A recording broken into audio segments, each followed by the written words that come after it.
não lutar pelos direitos daquele homem e não somente os direitos dele? Porque na nossa Constituição Federal existe uma previsão de que a pena não passará da pessoa do apenado. E para mim, e não enquanto a Aline, advogada criminalista, mas para mim, enquanto a Aline, pessoa, ser humano, essa é a maior pachorra que existe na nossa humanidade. Porque a pena, ela transcende a pessoa do apenado. E eu, inclusive, acredito que o apenado, ele sofre os menores impactos da pena. Porque sabe quem que vai sofrer os impactos da pena? Os filhos do Carlos criança. A genitora do Carlos, que hoje carrega o fardo de achar que seu filho está sendo submetido ao conselho de sentença, aliás, de achar não, de ter que escutar que o seu filho está sendo submetido ao conselho de sentença por um problema que era dela, e ela nunca levou esse problema para o seu filho. Então, senhoras, de fato, houve sim uma transação comercial. Pode ir para o primeiro. E aqui eu gostaria de demonstrar para Vossas Excelências, trabalhando com a prova dos autos, isso aqui não é nenhuma tese mirabolante que eu criei. Eu não acordei hoje nem um pouco inspirada e falei, vou criar uma história mirabolante, vou sair aqui do mundo da lua e vou inventar. Não, eu estou trabalhando com a prova dos autos. A depoente relata que no início do ano corrente, a vítima é o senhor Elismar, o pai de família, amoroso, trabalhador, um fofo, um querido.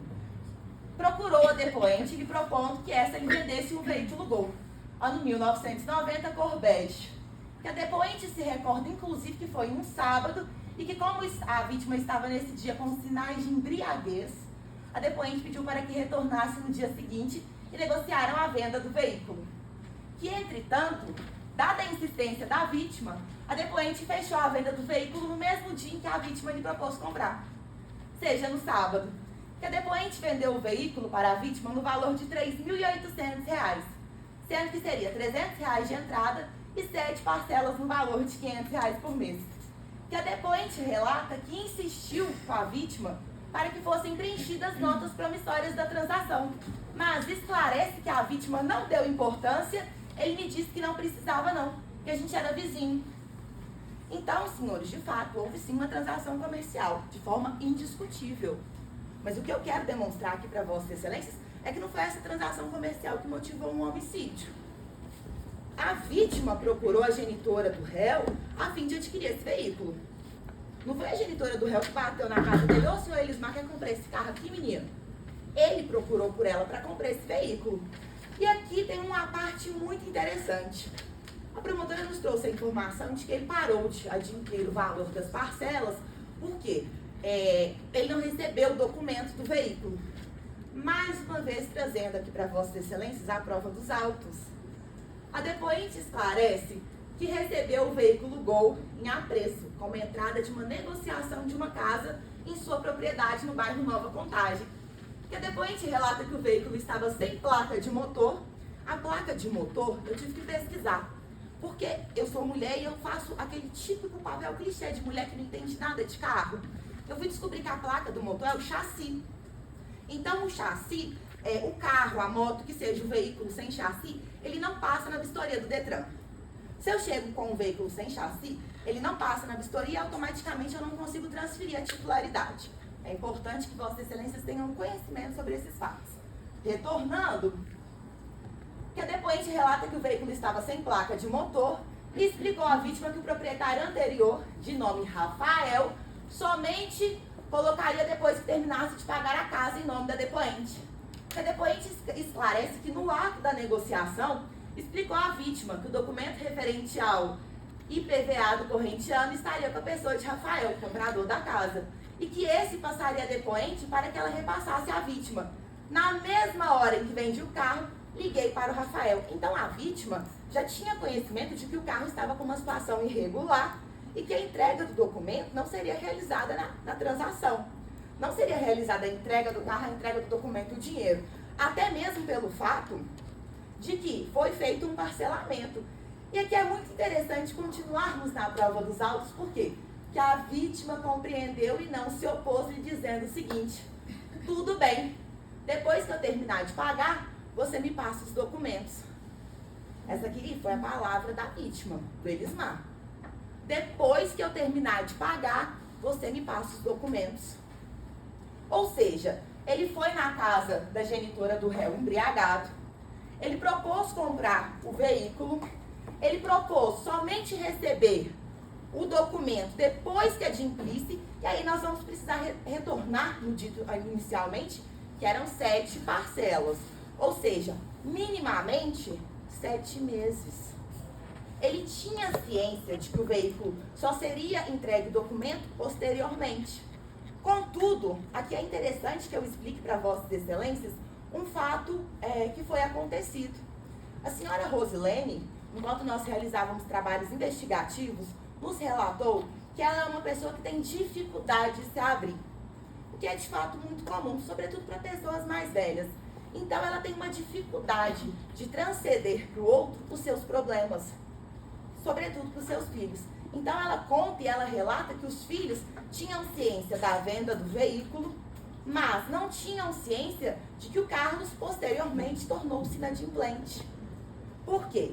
No momento, o Elismar, perdão, no momento da venda ele pagou a entrada, R$300. Posteriormente ele pagou a primeira parcela, que foi acordada de ser no valor de R$500. Contudo, ele repassou para a senhora Rosilene a quantia de R$400 e se comprometeu a entregar R$100 na sexta-feira seguinte. Porém, a sexta-feira seguinte chegou e ele não entregou e não falou a razão. Os dias foram passando e chegou já próximo da data do próximo vencimento da outra parcela de R$500. Contudo, chegou-se na data do pagamento e ele não realizou o pagamento. E foram emendando parcelas. Até que, num belo dia, num sábado antes dos fatos aqui discutidos, a senhora Rosilene, enquanto estava sentada na porta de sua casa, percebeu Elismar passando no beco. Mais uma vez, senhoras, embriagado. Quando a Rosilene o indagou, quando ele quitaria aquele valor, porque ela estava contando com aquele valor para pagar contas. E que compromisso firmado é contrato assinado. A reação do Elismar foi de ser agressivo, de a agredir verbalmente, tanto que é relatado em sede policial que ela, o contra-Rosilene falou, se eu não fosse mulher, você não falaria assim comigo. Você só está gritando comigo aqui perante os vizinhos porque eu sou mulher e eu estou sozinha. Porque é muito fácil você gritar com uma pessoa, você humilhar uma mulher perante outras pessoas porque ela está sozinha, porque ela é muito mais vulnerável que você. É muito fácil se apoderar da vulnerabilidade de outra pessoa para demonstrar o seu pior demônio interior. Passando desse momento em que os dois tiveram esse atrito verbal, a senhora Rosilene entra para sua casa chorando, liga para o Rafael, dono anterior do veículo, e fala, pelo amor de Deus, Rafael, eu preciso desse documento. Momento esse em que Carlos adentra dentro de sua casa. E a questiona, mãe, por que a senhora está chorando?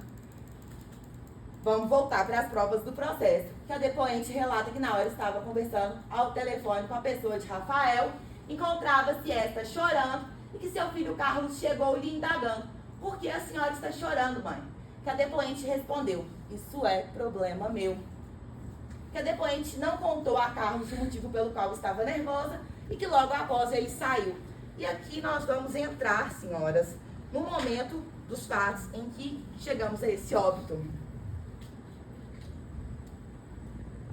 Contudo, eu preciso explicar para Vossas Excelências que uma semana antes, o que também foi dito pela promotora, o Carlos relata que ele estava no bar do Tamiro, que era um estabelecimento comercial, e aqui eu não sei onde Vossas Excelências residem, mas dentro de comunidades periféricas é muito comum que tenham aqueles bares mais tradicionais, que as pessoas já têm o hábito de frequentar. No meu bairro tem também. No meu bairro é o bar do Seu Hélio. A gente sabe todas as figurinhas carimbadas das pessoas que frequentam. Na comunidade em que eles residiam, era o bar do Tamiro, o local que o Carlos tinha o hábito de frequentar. Uma semana antes desse atrito da vítima com a genitora do Carlos, o Carlos estava no bar do Tamiro. E aqui eu gostaria de explicar, porque eu não sei se ficou, como foi a elucidação para Vossas Excelências, mas eu achei confuso o jeito que a promotora explicou. Nessa uma semana antes, o Elismar chega no bar do Tamiro, coloca uma arma de fogo na cara do Carlos e pergunta, você quer morrer agora ou depois? O Carlos responde, não quero morrer. Deixa isso pra lá. O Elismar vai embora e após esse dia, ele inicia uma série de perseguições contra Carlos. No dia dos fatos, de fato, ele não estava armado, isso foi dito pelo Carlos. Ele falou que ele buscaria uma arma de fogo, mas ele não buscou. Mas ele simulou que portava uma. Mas nessa uma semana antes, ele inicia uma série de perseguições com Carlos. Agora, o interessante é que Carlos, até aquele momento, não tinha conhecimento de que o Elismar devia sua genitora. Então, na cabeça dele, o Elismar o perseguia à toa. Tinha algum motivo, mas não tinha conhecimento. Mas o Elismar perseguiu Carlos até enquanto uma forma de opressão para Rosilene. Até enquanto uma forma de intimidação para a genitora dele, com quem tinha uma dívida. E aqui, muito pode ser percebido a respeito do caráter da vítima. Porque uma pessoa que se compromete a pegar um documento após uma quitação de uma compra, da noite para o dia muda de ideia. Acorda inspirada e fala, eu quero esse documento hoje. Se vira, dá seu pulo. Mudei de ideia, se vira, faz seu corre. Não honra o compromisso firmado anteriormente. E inicia uma série de perseguições contra Carlos. E de fato, a promotora falou aqui que nós vamos falar que o Elismar é um senhor agressivo. Mas eu vou explicar para vossas excelências o porquê Carlos ficou apreensivo no momento em que essas perseguições foram iniciadas.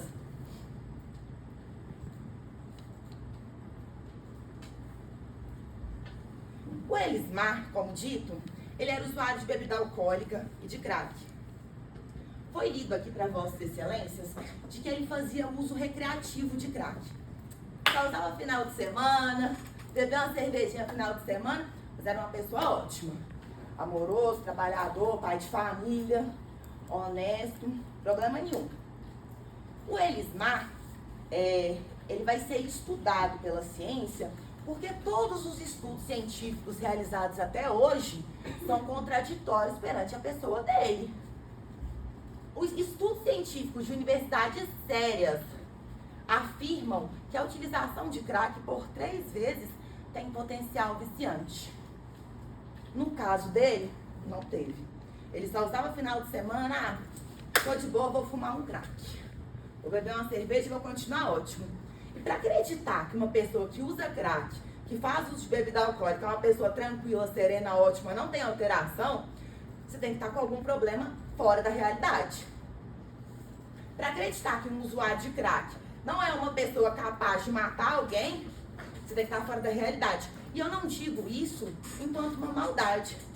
Eu não estou dizendo para vossas excelências que a pessoa que tem dependência química, porque a dependência química é um problema de saúde pública.